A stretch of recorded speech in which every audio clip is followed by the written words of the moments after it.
Ko Felix juga pernah menyebut sedekah sebagai jalan keberkahan bisnis. Ya.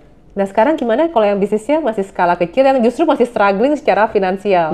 Itu mungkin bukan kata-kataku ya, tapi mungkin kata-kata orang lain ya. Oh, karena kalau aku satu ide dengan Mas Ji. Aku tidak memasukkan sedekah ataupun agama menjadi salah satu perhitungan bisnis plan. Artinya gini, ada perbedaan antara ikhtiar sama tawakal. Tawakal itu adalah kalau kita mau tawakal, dalam proses tawakal ini jangan melibatkan hitungan manusia. Kalau mau tawakal. Tapi kalau lagi mau ikhtiar, jangan libatkan perhitungan Allah di situ. Contoh misalnya ya, dia lagi bikin bisnis plan. Di situ ada 5% untuk dakwah. Please don't. Kenapa? Karena tadi kalau kamu lagi mau ngitunglah yang benar. Jangan ngitung pertolongan Allah di situ. Jadi ini karena kita ini memang sih modal kita kurang nih dalam bisnis plan ini. Tapi insya Allah ada pertolongan Allah. Nggak boleh. Please hitung sebab akibat aja. Tanya sama yang ahli.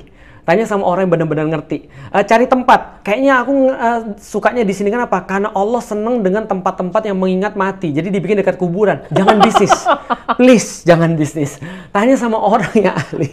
Kan gitu kan ya. Nah, maka dalam urusan sebab akibat, misal contoh kayak Mas J buat konsep baru. Sarang semut. Itu kan ya. Gula dan semut. Maka itu kan logis banget tuh. Nah, maka kalau kamu hitung lagi bisnis plan, itulah selogis mungkin. Tapi kalau kamu lagi bahas tentang tawakal, jangan hitung duniawi. Contoh ya, tawakal ya. Aku yakin Allah pasti nolong aku. Aku yakin betul. Perhitungan, udah, gak usah perhitungan. Aku yakin aku melakukan ini karena Allah pasti nolong aku. Tapi ketika kita lagi melakukan sebab akibat, please fokus ke sebab akibat.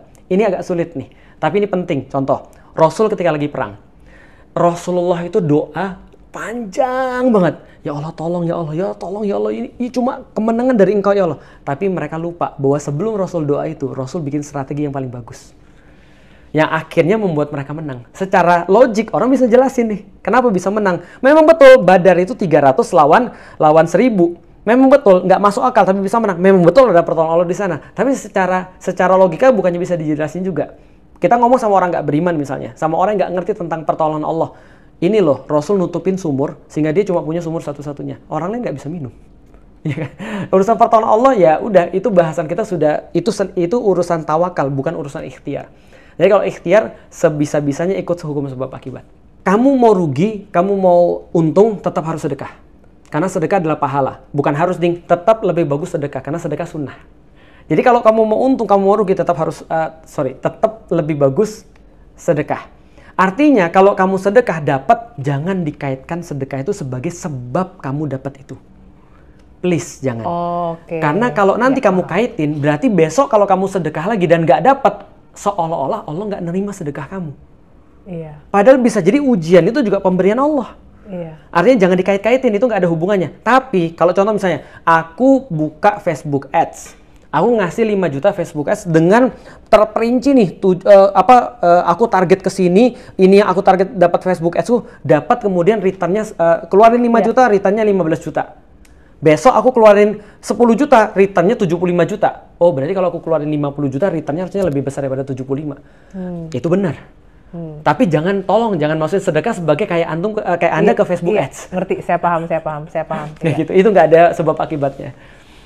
Gitu. Contoh ya, aku dibekam, sakit. Loh, bukannya bekam harus jadi sehat?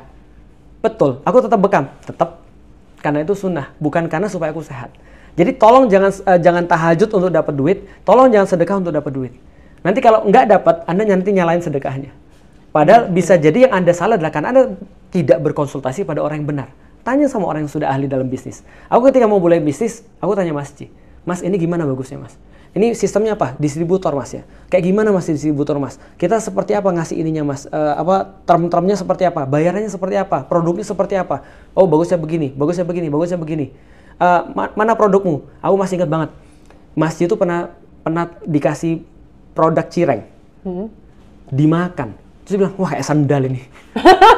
Masih banget kalau ngomong. Aku bisa ngebayangin. Aku bilang gini, kan nggak bisa bilang gini, Mas, ini sudah dibacain Al-Quran loh Mas. Oh iya, kayak apa hubungannya produkmu nggak enak? Iya. Terus mau gimana? Apa karena hanya yang jualan Ustadz, lantas kemudian produkmu jadi bagus? Kan kayak gitu.